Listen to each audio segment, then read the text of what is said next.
Assalamualaikum warahmatullahi wabarakatuh. Kami dari kelompok 2 ruang D, di mana kami akan menyampaikan tentang makalah rukhsah sebagai implementasi hifdzuddin pada tingkat hajiat, analisis maqasid syariah terhadap kebolehan mengucapkan kalimat kufur dalam keadaan ikrah. Yang pertama, pada pembahasan ini tentu kami memiliki latar belakang, di mana latar belakang dari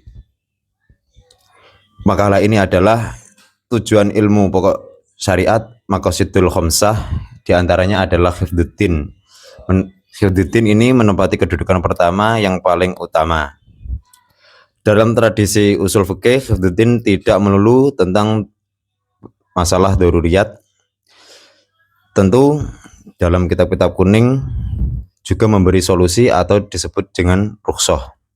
Salah satu ilustrasi klasik konsep ini adalah kebolehan mengucapkan kalimat kufur dalam kondisi paksaan atau yang disebut juga dengan ikrah,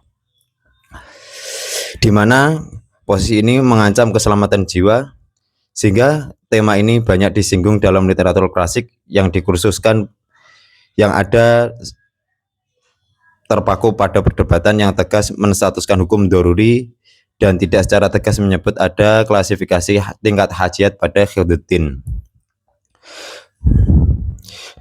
Disinilah letak gapnya, yakni antara kita menelusuri kitab-kitab Taurat, hampir seluruh teks tidak pernah secara eksplisit dan sistematis memetakan dan rincian tingkat hajiat ke semua maqasidul khamsah, kecuali hanya beberapa saja. Maka para ulama klasik cenderung membahas persoalan rukhsah seperti ikrah terpisah dari bab maqasidul khamsah ini. Berdasarkan gap tersebut, makalah ini membahas implementasi hifdzuddin berupa rukhsah pada tingkat hajiat, khususnya melalui studi kasus kebolehan mengucapkan kalimat kufur dalam kondisi ikrah. Untuk mengisi kekosongan pemetaan tersebut dalam literatur klasik, maka kami menyimpulkan ada beberapa rumusan masalah. Yang pertama, bagaimana konsep hajiat dalam maqasidul khamsah serta penerapan versi salaf dan Syekh Ramadan Al-Buti. Yang kedua, mengapa rukhsah dikategorikan sebagai bentuk hifdzuddin pada tingkat hajiat. Dan yang terakhir, bagaimana konsep ikrah terhadap ucapan kufur dan kaitannya dengan hajiat dalam maqasidul khamsah. Tentunya makalah ini memiliki tujuan penelitian dalam bentuk maqasidus syariah, menganalisis kedudukan rukhsah sebagai implementasi hifdzuddin, mengkaji konsep ikrah terhadap ucapan kufur menurut para ulama, serta menjelaskan hubungan antara rukhsah, maslahat, dan tujuan hifdzuddin dalam perspektif maqasidul khamsah, di mana akan dilanjutkan dengan pembahasan konsep hajiah dalam al-maqasid al-khamsah serta penerapannya menurut ulama salaf dan menurut Syekh Al-Buti. Al-maqasid secara harfiah berarti tujuan pokok syariat yang disepakati oleh para ulama. Jumlahnya ada 5 sehingga lebih masyhur disebut al-maqasidul khamsah. Meski sejatinya ada sebagian ulama yang berpendapat jumlahnya ada 6 atau bahkan 7. Di beberapa kitab salaf disebutkan memiliki 3 tingkatan, yakni daruriyat, hajiat, dan tahsiniyat. Sama seperti halnya kitab kontemporer. Daruriyat maknanya adalah segala hal yang mutlak diperlukan dalam tegaknya kemaslahatan agama dan dunia. Seandainya kebutuhan ini hilang, maka urusan dunia tidak akan berjalan di atas jalur yang lurus, melainkan akan berujung pada kerusakan, kekacauan, dan hilangnya kehidupan. Sedangkan di akhirat, hal itu akan berujung pada hilangnya keselamatan dan kenikmatan, serta kembali dengan kerugian yang nyata. Kalau hajiat, maknanya adalah segala hal yang dibutuhkan demi memberikan kelapangan dan menghilangkan kesempitan, yang jika tidak diatasi biasanya akan berujung pada kesulitan dan kepayahan akibat terluputnya pada apa yang dicari. Jika hajiat ini tidak diperhatikan, maka secara umum akan mendatangkan kesulitan dan kepayahan bagi para mukallaf. Namun, hal itu belum sampai pada tingkat kerusakan total yang biasa dikhawatirkan dalam kemaslahatan umum, atau dalam kata lain tidak sefatal daruriyat. Mungkin bisa ditambahkan oleh teman saya ini ya. Akan kami tambahkan, Lalu jika merujuk kepada kitab yang lain, Syekh Badruddin Az-Zarkasi misalnya dalam kitab Tasniful Masami' menyebutkan bahwasanya al-munasib imma ayyakuna fi mahalli darurah awil hajah aw fi mahalli darurah walal hajah bal kana mustahsinan fil adah wa huwa at-tahsin. Artinya di sini bahwasanya kemaslahatan yang sesuai itu ada kalanya pada level darurat atau hajiat, atau ada kalanya pada level darurat namun tidak ada hajiatnya. Bahkan eh, sebatas mustahsinan fil adat dan disebut dengan at-tahsin. Lalu di teks berikutnya fahifdzuddin kakotril kafir wa uqubatid da'in ilal bid'ai wan nafsu kal kisos wal aqlu kahaddi syurbi wan nasabu kahaddi zani wal malu ka'uqubati sariki wal maharibi. Hadza ma dzakarahu al usuliyun. Dari teks Az-Zarkasi tersebut belum ada yang janggal. Nah, kejanggalan yang muncul jika penelusuran di kitab beliau berlanjut sampai pada teks yang menjelaskan hajiat. Di sana dijelaskan bahwasanya hajiat itu seperti halnya ijaroh dan ada kalanya daruri seperti ijaroh litarbiyati tifli. Nah, di situ menjelaskan bahwasanya asani mayakunu fi mahalil hajah kata wizil bai'i wal ijarah wal kirat wa nahwiha falaisat dururiyah. Artinya di sana menjelaskan bahwasanya hajiat itu seperti kebolehan dalam jual beli dan ijarah, pun juga dalam kirat dan lain sebagainya. Sehingga hal itu bukan masuk dalam kategori dururiyat. Nah, kejanggalannya adalah beliau tidak menyebutkan satu pun contoh hajiat di bagian Hifdzuddin saat mengomentari teks dari Syekh Tajuddin As-Subki. Al-Banani dan Al-Mahalli misalnya juga tidak menyebutkan ada tingkat hajiat pada Hifdzuddin. Nah, di sini di kitab Al-Badrut Thali Al-Mahalli dijelaskan bahwasanya wal hajiu wa huwa ma yahtaju ilaihi wa la yasru ila haddid darurah kal bai' fal ijarah al masyru'ina lil milki al muhtaji ilaihi wa la yafutu bi fatihi law lam yashra'a syai'un min ad-daruriyati as-sabiqah. Yang di sana artinya menjelaskan bahwasanya hajiat itu tidak sampai pada level darurah seperti jual beli dan ijarah. Nah, lalu dari beberapa referensi di atas, pertanyaan kejanggalan yang muncul sebenarnya adalah apakah konsep hajiat itu ada pada Hifdzuddin? Nah, poin inilah yang sekilas membedakan antara konsep salaf dan konsep Imam Syekh Al-Buti. Namun jika diteliti lebih dalam, sebenarnya kajian ini tidak janggal sama sekali. Asy-Syatibi dalam Al-Muwafaqat telah menjelaskan dengan gamblang. Di teksnya adalah wahya jariyatun fil ibadat wal adat wal muamalat wal jinayat.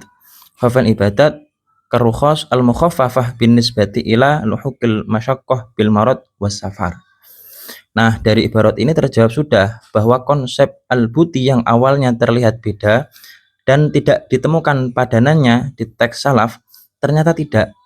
Pondasi al-buti dalam mengklasifikasikan serta memberi contoh sudah sangat sesuai dengan kitab usul fikih pada umumnya, dan pada akhirnya dengan tegas dapat disimpulkan bahwa Syekh Al-Buti hanya menukil dan merapikan konsep yang tercecer, bukan ijtihad sendiri. Nah, mungkin untuk pembahasan yang sub A hanya itu dan akan dilanjutkan untuk pembahasan sub B. Melanjutkan yang sebelumnya, B. Rukhsah dikategorikan sebagai bentuk Hifdzuddin. Dari beberapa pemaparan sebelumnya sudah nampak bahwa hajiat memiliki ciri khusus, yakni memberi solusi dan memberi keringanan. Sehingga rukhsah itu termasuk dalam kategori tingkatan ini, yaitu hajiat. Konsep rukhsah itu bisa masuk dalam hajiat terhadap semua maqasidul khamsah, Meski seringkali kitab Turos tidak tegas menyebutkannya. Untuk benar-benar menguji kesimpulan ini, penulis memaparkan beberapa contoh. 1. Mempersiapkan logistik perang.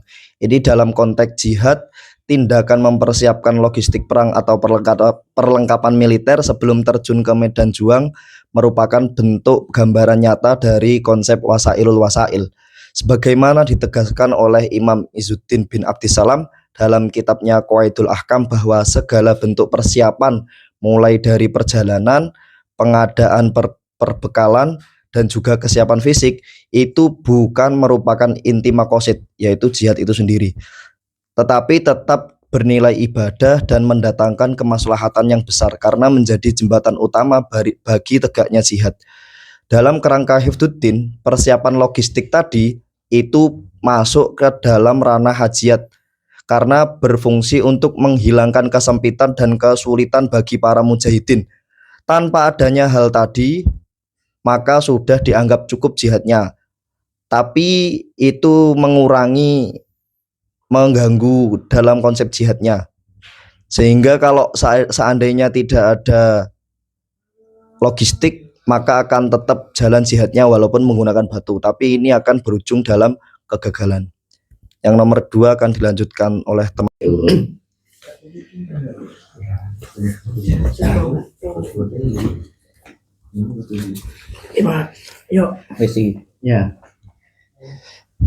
Kemudian kami akan menambahkan satu contoh yang menguatkan konsep rusuh niku termasuk dalam kategori bentuk Hifdzuddin pada tingkat hajiat.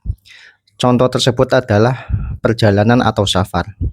Secara prinsip Hifdzuddin, menjaga kewajiban agama menuntut pelaksanaannya secara sempurna. Akan tetapi, safar menghadirkan kepayahan yang melahirkan suatu hajiat. Para ulama merinci bahwa rukhsah dalam safar itu terbagi menjadi 2. Ada yang khusus pada perjalanan jauh atau safar tawil, seperti mengqashar salat, boleh untuk tidak berpuasa, dan diperbolehkannya untuk mengusap muzah lebih dari sehari semalam. Ada pula yang tidak khusus seperti meninggalkan sholat Jumat dan memakan bangkai saat terpaksa. Serta rukhsah yang masih khilaf seperti menjamak sholat, yang menurut pendapat Ashah adalah khusus untuk safar panjang atau safar tawil, dan sholat sunnah di atas kendaraan serta bertayamum, yang menurut pendapat Ashah tidak khusus untuk safar panjang. Dari sudut pandang maqasid secara keseluruhan, beragam bentuk ibadah di atas sebenarnya bisa saja dilakukan dengan sempurna atau daruriyat, hanya saja sangat sulit. Sehingga hajiat muncul di sini.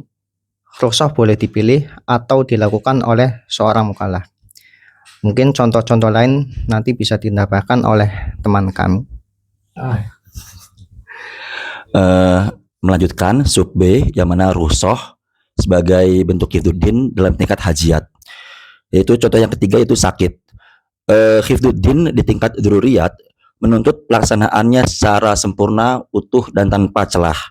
Akan tetapi dalam kondisi sakit itu akan ada dhaik ataupun kepayahan, kesulitan seseorang melaksanakan ibadah dalam bentuk sempurna. Maka dari itu para ulama memerinci bahwa rukhsah akibat sakit ini sangat banyak sekali. Beberapanya akan kami sebutkan. Yang pertama apa? Yaitu bolehnya tayamum ketika sulit menggunakan air. Yang kedua, meminta bantuan orang lain untuk menawarkan air atau membasuh anggota badan, hukumnya tidak makruh. Yang ketiga, boleh duduk dalam salat fardu, mendengarkan khutbah Jumat dalam posisi berbaring, salat dengan cara berbaring serta berisyarat. Dan masih banyak contoh lainnya.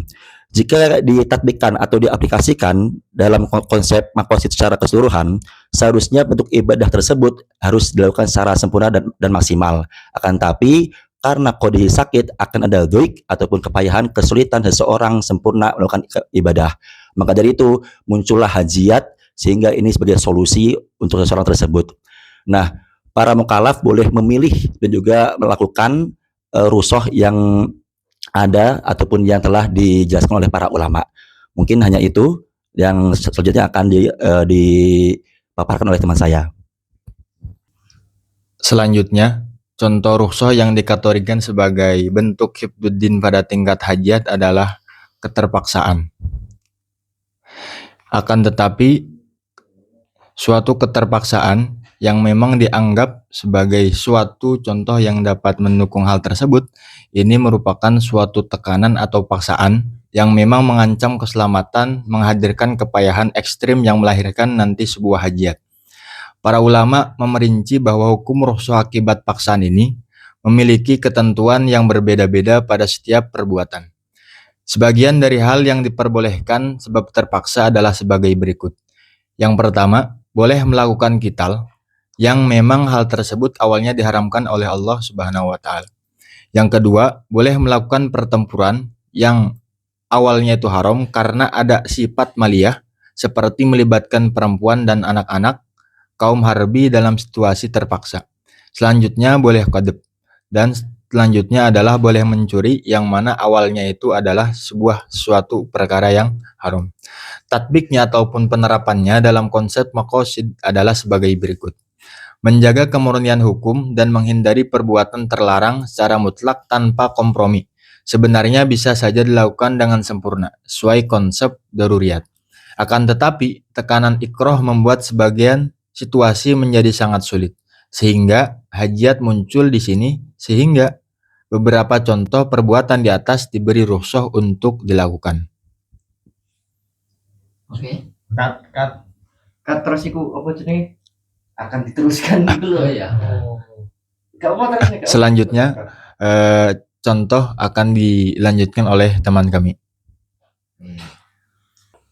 Melanjutkan dari keterangan yang sudah dijelaskan tadi tentang contoh ataupun asbab rukhos yang menimbulkan konsep hajiyat dalam hifdzuddin. Asbabnya adalah al-usru atau umumul balwa. Pada intinya, al-usru atau umumul balwa itu nanti akan menyebabkan kebolehan-kebolehan perkara yang awalnya itu tidak boleh. Di antaranya adalah boleh melakukan sholat dengan bersentuhan najis yang dimakfu, seperti darah bisul dan lain sebagainya. Kemudian boleh menanggung najis, artinya membawa najis berupa air, basuhan, atau air yang tercecer najis di jalanan. Selanjutnya boleh membawa najis yang mengenai biji-bijian saat diinjak. Nah, ini beberapa furuk yang disebutkan di kitab-kitab fikih dan kaidah fikih. Nah, secara inti berarti tatbiknya adalah sebenarnya kalau kita mengikuti konsep daruriyat, kita harus menghindari najis itu secara total. Artinya kebersihan dan kesucian saat menjalani ibadah itu harus dipenuhi secara maksimal. Tapi saat keadaan itu berbenturan dengan al-usru atau umumul balwa, maka akan muncul satu konsep hajiyat. Di kitab fikih biasanya disebut dengan rukhsah, yang dijamak dengan rukhos itu tadi. Sehingga sebenarnya saat kita tidak mengambil rukhsah ini bisa saja. Artinya kita bisa saja menghindari itu dengan maksimal, benar-benar suci dan bersih, akan tetapi ini akan sangat doik, akan sangat kesulitan sekali. Nah, itu kira-kira asbab yang menyebabkan hajiyat ini muncul. Untuk keterangan selanjutnya, menjawab permasalahan yang ada dalam rumusan masalah akan dilanjutkan teman kami. Baik, akan melanjutkan dari teman kami tadi, sub C, konsep ikroh terhadap ucapan kufur dan kaitannya dengan hajiyat dalam maqasidul khamsah. Jadi yang menjadi permasalahan adalah dalam kitab Dua Bitul Maslahat, an-nutqu bil kufri litajanubil qatli itu termasuk hajiyat untuk lihifdziddin. Nah, ini agak muskil karena secara dohir Lita janubil qatli itu ya untuk hifdun nafas, bukan li hifdiddin. Dan muskil kedua, lita janubil qatli itu kalau dipandang secara dohir kira-kira bukan tarafnya bukan hanya hajat tapi darurat. Nah ini dengan kesepakatan teman-teman, kami itu agak sedikit menjawab dan membela argumentasi Dr. Said Ramadan Al-Buti bahwa haji, kenapa kok disebut di situ haji dan kenapa disebut li hifdiddin? Pertama, li hifdiddin. Li hifdiddin itu karena tasawurnya adalah limaslahatil muslimin. Jadi seandainya orang itu tidak nutku bi kalimatil kufri, stabilitas orang-orang muslim yang lain atau stabilitas negara, konteksnya dalam jihad itu agak susah, ma'addoik. Sehingga di sini bukan hanya min haisul qatlunya saja, tapi min haisul ukhra, yaitu min haisu maslahatul muslimin. Nah di sini letak hifduddinnya. Sehingga nggak muskil kalau Dr. Said Ramadan Al-Buti memberikan contoh anutku bi kalimatil kufri lita janubil qatli merupakan li hifdiddin. Kemudian tasawur hajatnya bagaimana? Hajat itu karena begini. Contoh daruri yang ditasawurkan, yang dicontohkan oleh Dr. Said Ramadan Al-Buti dalam kitabnya yang li hifdiddin itu contohnya adalah uqubatud da'i ilal bid'ah. Ada pendakwah tapi dia nggak kompeten, ahli bid'ah, dia mengajak ke bid'ahan. Lah ini kalau nggak diukubah, kalau nggak ditakzir, kalau nggak dieksekusi, maka agama ini akan terancam. Dan betul-betul terancam ketika tarkul ukubah. Tapi kalau semisalkan konsep atau kasus yang anutku bi kalimatil kufri, seandainya tidak nutku bi kalimatil kufri, ya nggak akan terancam, akan baik-baik saja. Rahasia-rahasia orang muslim itu nggak terbocorkan oleh orang-orang kafir, cuman ya dia harus sabar menunggu kematian tadi. Itu tasawur dari kenapa kok Dr. Said Ramadan Al-Buti memasukkan anutku bi kalimatil kufri tajanubil qatli merupakan kasus yang haji yang li hifdiddin. Nah, untuk selanjutnya nanti dilanjutkan oleh teman kami sebagai penutup. Baik, sedikit menambahkan atau menyimpulkan terkait kajian yang telah disampaikan oleh teman-teman kami, di mana fokus kajian kita terkait hajiat. Seperti yang ada definisi hajiat yang disampaikan oleh Syekh Ramadan Al-Buti dalam kitab Doa Bitul Maslahatnya sendiri, yakni adalah tilka allati qad tahaqqaqat min duniha al-umur al-khamsah walakin ma'ad-daik. Artinya hal tersebut bukan termasuk maksudul a'dham, namun hal ini diperlukan karena memang di situ bisa memberikan kemudahan agar maksudul a'dham itu tercapai. Nah, di dalam contohnya tadi dipaparkan yang lebih urgent yakni adalah dzikru kalimatil kufri. Di situ termasuk bentuk hajiat. Agar lebih mempermudah tasawur, di awal kami tadi memberikan sedikit contoh, yakni adalah terkait membawa logistik. Al-maksudul a'dham dalam peperangan sendiri adalah ihya'i kalimatillah, di mana sebetulnya ihya'il kalimatillah sudah bisa tercapai dengan keberangkatan dia hanya berjihad, tanpa harus membawa pedang atau peralatan-peralatan yang lainnya. Namun ma'ad-daik, yakni tidak bisa tercapai secara utuh, tidak bisa tercapai secara utuh terkait ihya'i kalimatillah atau menuju suatu kemenangan tanpa dia membawa pedang ataupun membawa kendaraan ataupun yang lainnya, tanker ataupun yang lainnya, terserah. Yang jelas bisa muncul makna ma'ad-daik untuk meraih ihya'i kalimatillah, sehingga dalam kejelasan ini wasailul wasail artinya ma'addoek untuk membawa pedang itu termasuk hajat yang memang di situ kaitannya dengan hifduddin. Ini adalah contoh yang lebih memudahkan terkait persoalan dikru kalimatil kufri yang di situ litajanubil qotli. Sekalipun di situ muaranya dikru kalimatil kufri diperbolehkan atas nama hifdun nafas karena tajanubil qotli.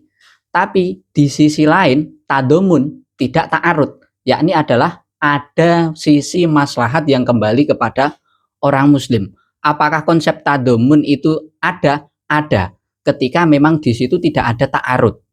Seperti halnya dalam suatu dalil mencakup dalil tafsili dan juga dalil ijmali itu juga diperbolehkan. Dalam satu kasus mencakup hukum halal dan juga hukum mubah itu juga ada. Tergantung motif yang dimunculkan dan tergantung kebutuhan yang ada. Sehingga karena konsepnya itu adalah hajiat, maka dilihat dari sisi maslahat yang kembali kepada orang muslimin, ini dinilai hajiat. Bukan langsung kita mematok tajanubil qotli adalah nilai ilat yang paling utama. Kalau kita hanya memandang itu, maka hanya terbatas ini termasuk hifdu nafas, tidak ada muatan hifdu din. Mungkin dari saya sekian, ditambahkan teman saya. Sebagai simpulan, kami akan lebih menegaskan sebenarnya makalah ini yang jadi targetnya itu ingin menjawab apa. Yang pertama dalam muqaddimah, kemudian nanti dijawab di sub B atau di rumusan masalah kedua itu adalah menjawab kejanggalan yang beberapa pertemuan lalu dibahas, yakni sebenarnya konsep hajiat itu apakah benar-benar ada di semua maqasid, hifdzuddin, hifdzun nafas dan lain sebagainya, apakah semuanya mengandung hajiat? Karena setelah pencarian dan pembacaan kepada kitab Turos, khusus di hifdzuddin itu tidak secara sharih disebutkan ada hajiat. Jadi makalah kita yang membahas tentang rukhsah itu kalau di kitab-kitab fikih ataupun kaidah fikih yang biasanya pembahasannya akan terpisah. Bukan doruriyat ke hajiat dalam arti rukhsah, tapi doruriyat dicontohkan, terus saat mencontohkan hajiat itu pasti tidak menyebutkan rukhsah. Rukhsah itu dibahas di bab tersendiri. Lah, pertanyaan itu akhirnya dijawab. Sebenarnya kalau kita membaca lebih lebar seperti ke yang lebih tinggi sedikit ke Asy-Syatibi misalnya di Muwafaqat, beliau dengan sangat gamblang fil ibadat itu juga tertasawur adanya rukhsah yang disebut sebagai hajiat.